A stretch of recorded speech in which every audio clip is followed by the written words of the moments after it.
বন্ধুরা, আজকের এই ভিডিওটি হচ্ছে তাদের জন্য যারা বড় কোম্পানিতে জব করেন। কোম্পানিতে জব করার পাশাপাশি আপনি একটি ব্যবসা করে ভালো পরিমাণ একটা টাকা আর্ন করতে পারবেন এভরি মান্থ, যে টাকা আপনার কোম্পানিতে জব করেও আর্ন করতে পারবেন না। সো সেই ব্যবসাটি শুধুমাত্র আপনার হাতে থাকা স্মার্টফোন অথবা ল্যাপটপের মাধ্যমে পরিচালনা করতে পারবেন। একেবারে প্যারা নয়, জিরো ইনভেস্টে আপনার এই ব্যবসাটি কি? ব্যবসাটি হচ্ছে আপনি বিমান টিকিট বিক্রি করবেন। কিভাবে বিমান টিকিট কিনবেন? সকল এয়ারলাইন্সের, Saudi airlines, Bangladesh airlines, air Arabia, সস্তা থেকে হাই রেঞ্জের সকল বিমান টিকিট আপনি জাস্ট আপনার হাতে থাকা মোবাইল ফোনটি দিয়েই ক্রয় করতে পারবেন এবং সেটি সেল করতে পারবেন। সো এখানে আপনার কোনো ধরনের কোনো ইনভেস্ট নাই, কোনো ধরনের কোনো ডকুমেন্ট লাগবে না। জাস্ট আপনাকে একটি ব্যাংক অ্যাকাউন্ট তৈরি করতে হবে, সেটি যে কোনো ব্যাংক থেকে আপনি নিয়ে নিতে পারবেন। সৌদি আরবের ভিতরে অনেকগুলো ব্যাংক আছে, যে কোনো এক ব্যাংক থেকে আপনি একটি অ্যাকাউন্ট করবেন এবং সেখান থেকে একটি ডুয়েল কারেন্সি কার্ড নিয়ে নেবেন। সো প্রত্যেক ব্যাংকে আপনাকে প্লাটিনাম কার্ডটি ফ্রিতে দিবে, যেটিতে ডলার সাপোর্ট করবে। সো এমন একটি কার্ড নিয়ে আপনি কিন্তু এই টিকিট ব্যবসাটি শুরু করতে পারেন। সো টিকিট আমরা কোথায় থেকে কাটবো? সো আমরা বিভিন্ন, যদি আমরা সৌদি এয়ারলাইন্সের টিকিট কাটি, সৌদিয়া যে অফিসিয়াল সাইট আছে সেখান থেকে কাটতে পারবো।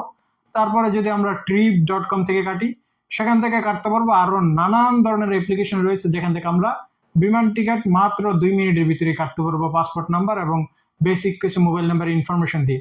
সো কীভাবে সম্পূর্ণ কাজগুলো করবেন আমি আপনাদেরকে স্টেপ বাই স্টেপ সব কিছু শিখিয়ে দিব। সো একেবারে প্যারা নাই, কিন্তু বিমান টিকিট কাটলে অনেকগুলো বিষয় মাথায় রাখতে হবে। একটু ভুল করলে সেই টিকিটটি যদি ক্যান্সেল হয়, টাকা মাইর যাবে। সো আপনাদেরকে সতর্ক করার দায়িত্ব হচ্ছে আমার। আমি স্টেপ বাই স্টেপ আপনাদেরকে এমনভাবে শিখাইবো যে আপনারা একেবারে ভুল যাতে না হয়। সো বিমান টিকিট যারা ব্যবসা করবেন তারা তো কাটবেনই। প্রত্যেকে এই ভিডিওটা দেখতে পারেন। যদি আপনি ব্যবসা না করতে চান, আপনার নিজের প্রয়োজন আপনি টিকিট কাটবেন। আপনি 2 বছর পরে প্রতিবার আপনি যখন ছুটিতে যাবেন, আপনি নিজের টিকিট আপনি কেটে নেবেন। কারণ অসাধু ব্যবসায়ীরা আপনি যখন ট্রাভেলসে যাবেন, আপনার থেকে টিকিটের ডিসকাউন্ট থাকলেও 100-200 টাকা বেশি রেখে দিবে। সো এখন প্রশ্ন হলো যে মানুষ কেন আমার থেকে টিকিট কাটবে? মানুষ কয়েকটা কারণে আমার থেকে টিকিট কাটবে। আমার কোম্পানিতে যদি 200 লোক থাকে, তারা কেন আমার থেকে টিকিট কাটবে? কারণ আমি যে রেট দিব সেই রেটে ট্রাভেল সেলার দিতে পারবে না। ট্রাভেল সেলার দোকান ভাড়া থাকবে, সকল কস্ট দিয়ে সে 100 থেকে 200 টাকা প্রফিট করবে। আমি 50 থেকে 70 টাকা বা 100 টাকা প্রফিটে টিকিট বিক্রি করে দিব। যে টাকা মূল্য থাকবে তার থেকে 100 টাকা বেশি নিব। তার সেখানে গাড়ি ভাড়া সঞ্চয় হচ্ছে, এই কারণে আমার থেকে টিকিট কাটবে। সে যখন ট্রাভেলসে যাবে, ডিসকাউন্ট থাকলেও ট্রাভেল সেলাররা তাকে ডিসকাউন্ট বুঝিয়ে দিবে না, অনেক সময় নানান ভুগিচুগি বলে 100-200 টাকা মেরে দিবে। সো আমি সেই টাকাটা রাখবো না, আমি সর্বোচ্চ কম রেটে দেওয়ার চেষ্টা করব। তখনই মানুষ কিন্তু আমার থেকে টিকিট কাটবে। যখন এই আমি যে টিকিট কাটি এই জিনিসটা প্রত্যেকের কাছে ছড়ায় যাবে, প্রত্যেকে কিন্তু আমার থেকেই সে টিকিট কাটবে। আমি কিন্তু 3টা কোম্পানি টোটালি প্রত্যেকের টিকিট কেটে থাকি এভরি মান্থ। সো আমি চাই যে এই ব্যবসাটি আপনারা করে আপনারাও প্রফিট আর্ন করতে পারেন। সো আমি কিন্তু আপনাদেরকে কন্টিনিউ টিকিটের আপডেটগুলো দিই, কারণ কন্টিনিউ আমি অনেকের কেটে দিই। কিন্তু বর্তমানে এগুলো একটু ঝামেলা জটিলতা রয়েছে। কেমন হচ্ছে, আপনার দেখা যাইতেছে আপনি যদি টিকিটটা সাবধান সতর্কতা বুঝে না কাটেন, তাহলে কিন্তু এটি প্রবলেম হবে। কেমন প্রবলেম হবে? কারণ আমরা এই টিকিট কাটতে কাটতে অনেকগুলো বিষয় শিখে ফেলছি, সেই বিষয়গুলো আপনাদেরকে এই ভিডিওর মাধ্যমে শেখাইবো। 1 নম্বর হচ্ছে, আপনি যখন টিকিটটা কাটবেন, সেই টিকিটটা যদি ট্রানজিট হয়ে থাকে, অনেকে সস্তা যেতে চায়, ট্রানজিটে যাবে, অসুবিধা নাই। কিন্তু যেই এয়ারলাইন্সে কাটবেন, সেই এয়ারলাইন্সে সে দুবাই গেল, দুবাই থেকে বাংলাদেশ যাবে। সেখান থেকে গিয়ে যদি আবার এয়ারলাইন্স পরিবর্তন হয়ে যায়, যেমন সে সৌদি আরব থেকে সৌদি এয়ারলাইন্সে গেছে, সেখান থেকে ফ্লাই দুবাই যাবে, তখন কিন্তু তার আবার ট্রানজিট ভিসা লাগবে। সো এই বিষয়টা কিন্তু আপনাকে বুঝতে হবে। এই বিষয়টা যখন আপনি না জানবেন, তখন কিন্তু আপনি যখন টিকিট কেটে ফেলবেন, সেই টিকিটটা সে ফ্লাই করতে পারবে না। যখন এয়ারপোর্টে যাবে, তাকে বলবে এই টিকিটে হবে না, তোমার ট্রানজিট ভিসা নাই। সো আপনি এমন ধরনের টিকিট কাটবেন না। আপনি কাটবেন সবসময় অলওয়েজ যে সে ট্রানজিটে গেলেই যেই বিমানে যাবে, সেখান থেকে সেই বিমানে আবার বাংলাদেশ যাবে। অন্য বিমান অর্থাৎ অন্য কোম্পানি চেঞ্জ করবে না, বিমানের কোম্পানি চেঞ্জ করবে না। সে ধরেন সৌদি এয়ারলাইন্সে গেল, সৌদি থেকে দুবাই, সৌদি এয়ারলাইন্স ধরেন B778 বিমান নাম্বার।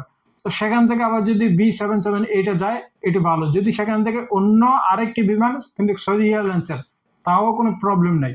যদি সেখান থেকে আবার ফ্লাই দুবাই হয়ে যায় বা আমিরাত হয়ে যায় বা বিভিন্ন যে এয়ারলাইন্স কোম্পানিগুলো আছে সেগুলো হয়ে যায়, তখন এই টিকিট দিয়ে ফ্লাই করতে পারবে না, এই টিকিটের টাকাটি হয়ে যাবে মাইর। সো এই বিষয়টা হচ্ছে মেইন স্টেপ 1। তারপর হচ্ছে আপনি যখন trip.com-এ যাবেন, সেখানে দেখবেন এ ধরনের অনেক টিকিট আসবে এবং টিকিটের নিচে টোটালি ক্লিয়ার স্টেটমেন্ট থাকবে যে টিকিটটি কি রিফান্ড কিনা। আপনি যে টিকিটটি কাটবেন 48 ঘন্টার ভিতরে তারা রিফান্ড করবে কিনা, যদি টিকিটগুলো ক্যান্সেল করে দেন, বা বিমান কর্তৃপক্ষের যদি ভুল হয়ে থাকে, টিকিট আপনার ফ্লাই ক্যান্সেল হয়ে যায়, তখন কি তারা রিফান্ড করবে কিনা, এভরিথিং ডিটেলসটা আপনাকে ডিসক্রিপশন পড়ে নিতে হবে। ডিসক্রিপশন পড়ার পরেই কিন্তু আপনি বিমানের টিকিট কাটবেন। সো ডিসক্রিপশন বক্সে আমি লিঙ্ক দিয়ে দিছি কিভাবে আপনারা বিমানের টিকিট কাটবেন। সো এভাবে এই প্রক্রিয়ার মাধ্যমে আপনি বিমান টিকিট কেটে আপনার কোম্পানি থাকা অবস্থায় আপনি কিন্তু একটা ভালো অ্যামাউন্ট আর্ন করতে পারবেন, যেটি আপনার কোম্পানি জব করা অবস্থায় আর্ন করা সম্ভব না। সো এই ব্যবসাটি করতে 1 নম্বর আপনার সুবিধা হচ্ছে এখানে জিরো ইনভেস্ট, কোনো ইনভেস্ট নাই। আপনি গ্রাহকের থেকে টাকা নেবেন, গ্রাহকের টাকা দিয়ে আপনি টিকিট কেটে দিবেন। সো এটি হচ্ছে সুবিধা। এরপরে হচ্ছে এই টিকিটটা হচ্ছে আপনার কোনো প্যারা নাই, আপনার জাস্ট হাতে থাকা মোবাইল ফোন অথবা ল্যাপটপ, আপনি যান প্লে স্টোরে গিয়ে trip.com অ্যাপ্লিকেশন ইনস্টল করেন বা সৌদিয়া অ্যাপ্লিকেশন ইনস্টল করেন। প্রত্যেক এয়ারলাইন্সের অফিসিয়াল ওয়েবসাইট আছে, ইয়ার আরাবিয়াতে যাবেন, সব থেকে সস্তা টিকিট। আপনি গুগলে সার্চ করেন ইয়ার আরাবিয়া, তাদের সাইট চলে আসবে, সেই সাইডে গিয়ে আপনি রিয়াদ টু ঢাকা দেন অথবা জেদ্দা টু ঢাকা, যেই শহর থেকে যাবে সেই শহর দিয়ে ঢাকা দেন, টিকিটের মূল্য আসবে, আপনি কার্ড দিয়ে পেমেন্ট করেন, দ্যাটস ইট। একেবারে সহজ, পানি ভাতের মতো সহজ, আপনারা ব্যবসাটি করতে পারেন। ডিসক্রিপশন বক্সে আমি লিঙ্ক দিয়ে রাখছি কিভাবে আপনারা বিমানের টিকিট কাটবেন।